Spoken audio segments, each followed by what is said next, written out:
Polisi di Bangka Belitung ajak makan dua tahanan di warung, duduk satu meja, tangan diborgol.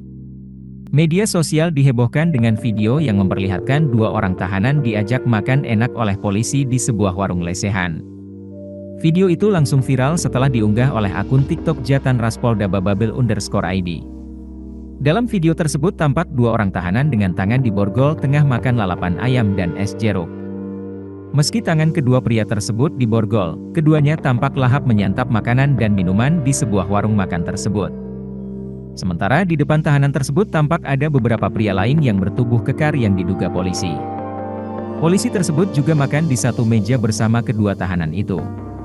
Namun tidak diketahui di mana peristiwa itu terjadi dan apa kesalahan yang dibuat dua orang pria tersebut sehingga menjadi tahanan.